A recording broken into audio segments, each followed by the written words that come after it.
Assalamualaikum warahmatullahi wabarakatuh. Salam sejahtera untuk kita semuanya. Baik, video ini kami buat untuk menyelesaikan tugas di mata kuliah pengantar sains data dengan dosen pengampu Bapak Ibnu Wisma Dwi Prasetya MKom. Nah, sebelumnya kami dari kelompok 5 izin memperkenalkan diri. Perkenalkan, nama saya Siti Nur Kamila dan rekan-rekan saya yang bernama Muhammad Arifuddin Muzaka dan Fazah Hutomo Akbar. Baik, di presentasi kali ini kita akan membahas tentang memprediksi penjualan produk dengan metode moving average.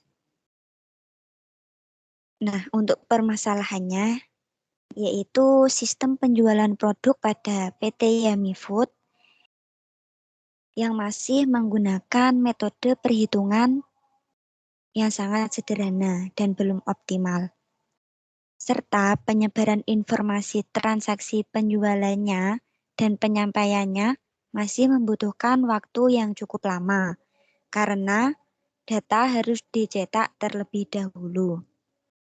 Dalam hal ini, memerlukan sebuah bidang keilmuan yang mampu teruji untuk membangun sistem yang dapat mempermudah dalam memprediksi data penjualan produk tersebut. Nah, jadi dapat diselesaikan dengan menggunakan metode simple moving average. Nah, apa itu metode moving average?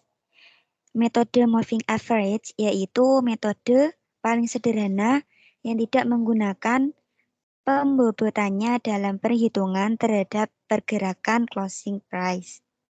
Nah, meskipun metode ini sangat sederhana, metode ini juga cukup efektif dalam menentukan tren yang sedang terjadi. Salah satunya yaitu memprediksi data penjualan produk ini. Baik, materi selanjutnya akan disampaikan oleh teman saya. Waktu dan layar dipersilahkan.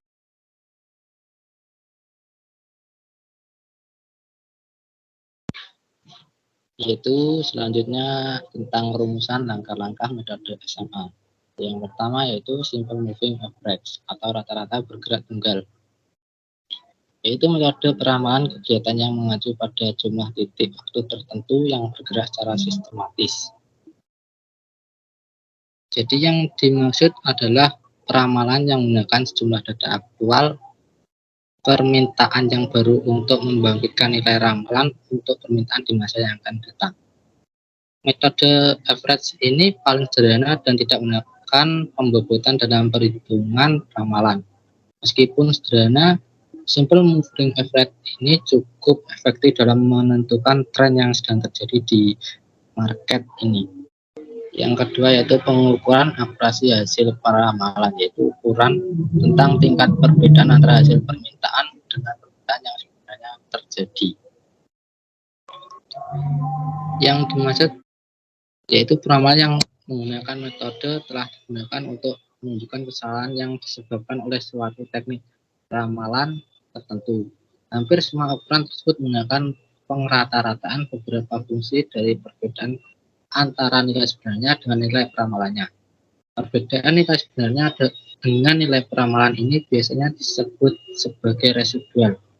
Itu salah satu cara mengevaluasi teknik peramalan adalah menggunakan ukuran tentang tingkat perbedaan antara hasil peramalan dengan permintaan yang sebenarnya terjadi.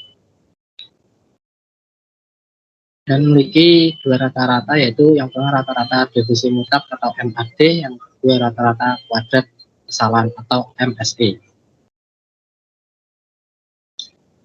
Selanjutnya pembahasan, yaitu kerangka kerja pada metode simple moving average. Ini meliputi yang pertama membentuk data jumlah penjualan, kedua menghitung nilai SMA, ketiga menghitung nilai MAD, yang keempat menghitung nilai MSE, dan yang terakhir perhitungan untuk memprediksi penjualan produk.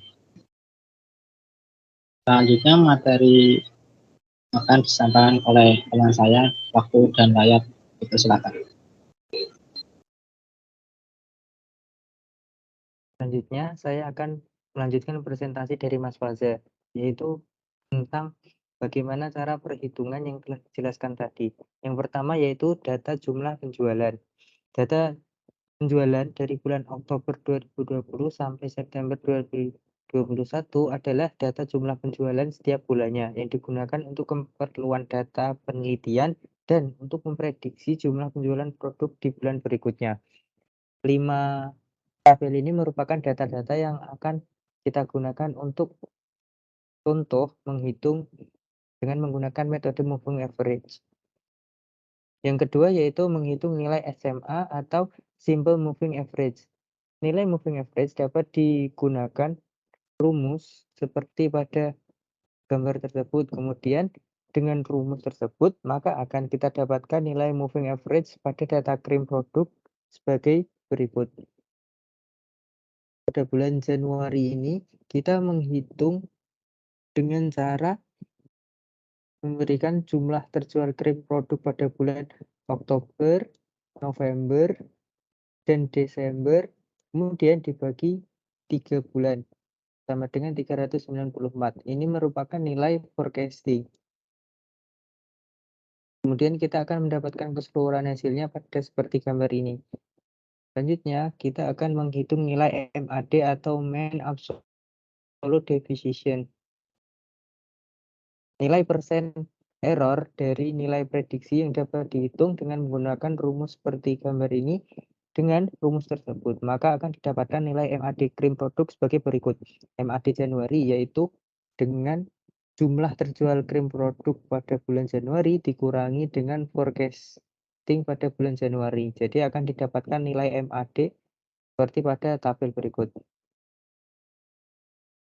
Yang keempat yaitu menghitung nilai MSE atau Mean Square Error. Mengukur keakuratan hasil peramalan.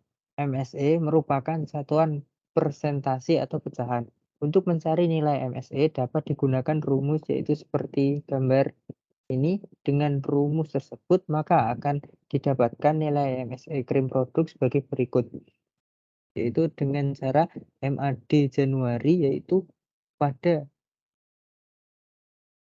jumlah terjual krim produk pada bulan Januari dikurangi forecasting pada bulan Januari kemudian dipangkat 2. Jadi kita akan mendapatkan hasil MSE seperti pada tabel. Perhitungan untuk memprediksi penjualan produk. Perhitungan untuk memprediksi penjualan 3 bulan ke depan. Berdasarkan nilai average jumlah terjual dari tahun sebelumnya, yaitu menghitung dengan cara kita menghitung pada bulan Oktober 2021 dengan cara memasukkan jumlah terjual pada bulan Agustus, kemudian pada bulan September dan ditambah dengan rata-rata terjual produk. Kemudian dibagi 3 akan mendapatkan nilai seperti pada gambar di tengah ini. Kemudian kita akan menghitung pada bulan November, yaitu dengan cara memasukkan nilai jumlah terjual bulan September, rata-rata terjual, dan hasil dari bulan Oktober 2021 kemudian bagi 3. Selanjutnya yang terakhir yaitu menghitung pada bulan Desember, yaitu memasukkan rata-rata dan nilai hasil terjual pada bulan Oktober, kemudian pada bulan November dan akan menghasilkan nilai seperti ini. Jadi hasil perhitungan nilai prediksi untuk bulan Oktober, November, dan Desember 2021 secara berturut dengan tingkat rata-rata kesalahan MAD yaitu sebagai berikut. Ini merupakan hasil dari perhitungan menggunakan metode moving average. Kemudian selanjutnya akan saya serahkan presentasi dan layar kepada Mas Faza.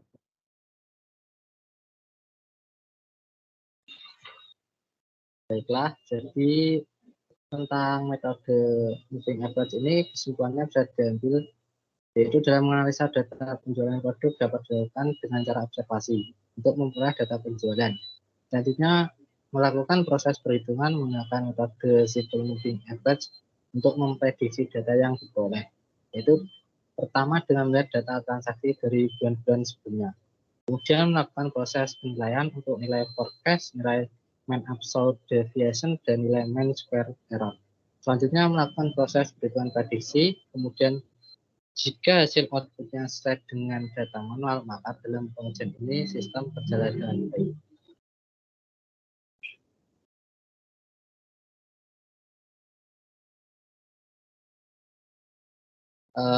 Baik, terima kasih. Mungkin itu saja presentasi dari kelompok kami. Apabila kurang lebihnya, saya mohon maaf yang sebesar-besarnya. Terima kasih. Wassalamualaikum warahmatullahi wabarakatuh.